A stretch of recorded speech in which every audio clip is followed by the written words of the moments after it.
Depuis le complot de la décolonisation, la France, l'Europe et les États-Unis sont passés maîtres de l'art de la rapine et des conflits de prédation économique. Ils sont passés maîtres de l'art de la conception d'un système cynique, dangereux et périlleux pour tout le monde. Un système unique où la politique est devenue beaucoup moins perspicace que réaliste. Après tout, les soi-disant porteurs du flambeau de la démocratie n'hésitent pas à dénigrer et à s'allier à des rebelles ou des terroristes pour faire la bise, comme ce fut le cas avec les rebelles syriens. Malheur à tous ces militaires et militants inconsciemment pour le néocolonialisme. Malheur à tous ces criminels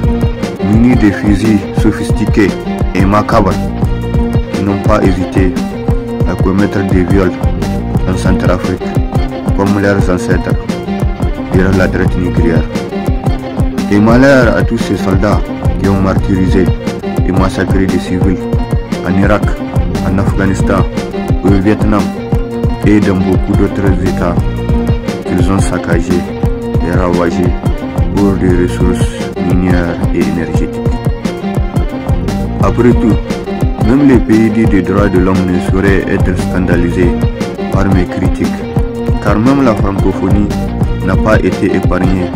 par ces relais des fausses informations que nous appelons communément RFI, car mon Afrique n'a jamais cessé un seul instant d'être utilisée à des fins politiques et chaotiques. Elle n'a jamais cessé d'être malmenée par des bureaucrates costumés, élus par des Français qui ignorent ou qui choisissent de fermer naïvement les yeux sur le colonialisme contemporain qui constitue les bases militaires étrangères. Les pays dits de la liberté aussi est un combattant de cette guerre, car il n'y a aucune liberté à obliger les citoyens des pays en voie de développement à passer une coloscopie avant de rentrer sur le territoire américain, comme s'il s'agit d'un paradis sur terre, même s'il s'agit d'un ballon qui se dégonfle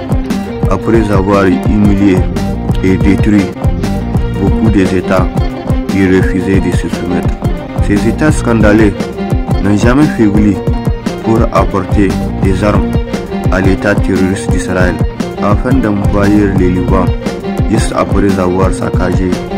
tous les territoires palestiniens. Ils n'ont jamais hésité à pleurnicher sur les malaises de l'immigration, sur les dangers de la Russie ou de la Chine, ou sur la nécessité de recoloniser l'Afrique, surtout en ce moment où le soleil radié d'un panafricanisme aguerri dénonce les dangers de cette coopération dite d'égal à égal.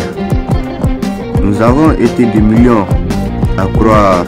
que l'esclavage a été aboli depuis la conférence de Berlin. Nous avons été des millions à croire au génocide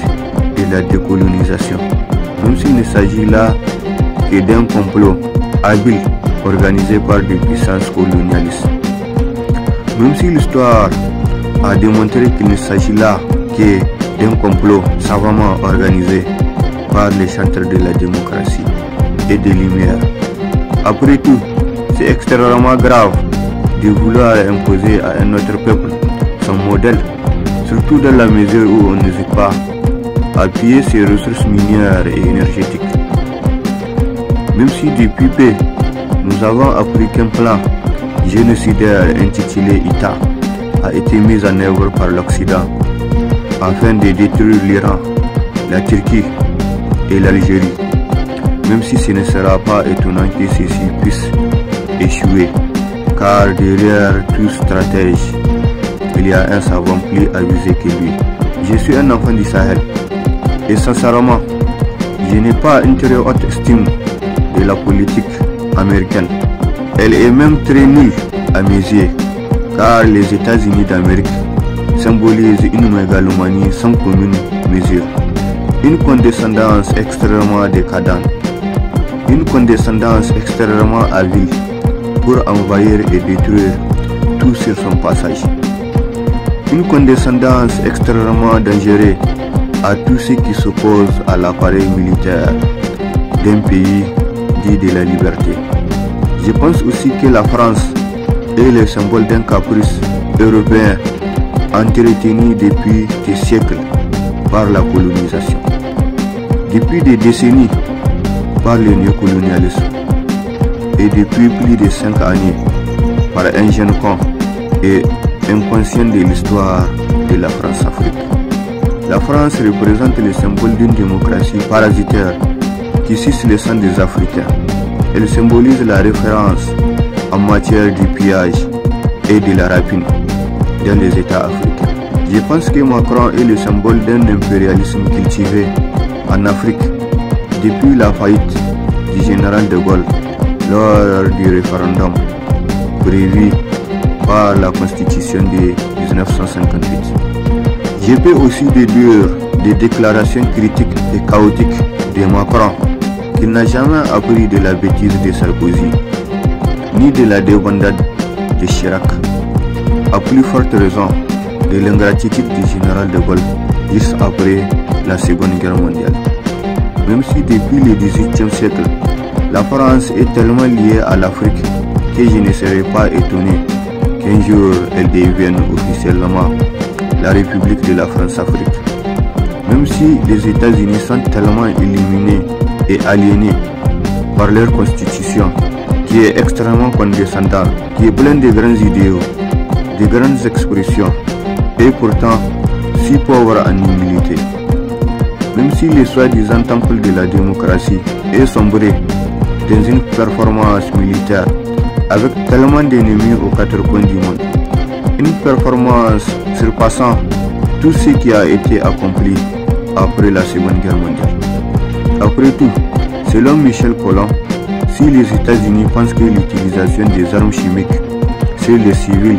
syriens est inacceptable, Obama ne devrait pas aller loin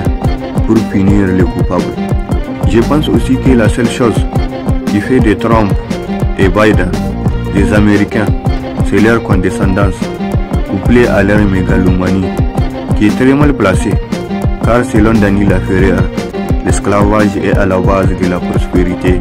des États-Unis d'Amérique. Même s'il s'agit d'un territoire qui est naïvement nommé comme le pays dit de la liberté par des personnes non avisées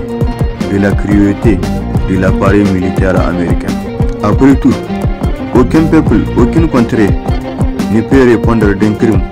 sans un procès juste et équitable, et cela en concertation avec toutes les parties concernées, et cela même s'il s'agit des gendarmes du monde, même s'il s'agit des porteurs du club de la démocratie et du droit de l'homme, et même s'il s'agit d'un combat pour la civilisation et les lumières. Après tout, il faut être extrêmement tordu pour aller conquérir des nations et leur imposer un modèle de vie qui est vraisemblablement décadent, surtout dans la mesure où l'appareil militaire occidental ne cesse d'expédier son horreur partout là où la réaction internationale peut échouer, surtout dans la mesure où les rêves américains ne cessent de se concrétiser par le chaos, l'injustice et par la prolifération de plus de 700 bases militaires dans le monde, et surtout dans la mesure où la vieille machine coloniale française ne cesse d'aboyer comme une chienne enragée, comme une chienne dépouillée par les autres puissances, et comme une chienne condamnée à une peine de mort par ses victimes.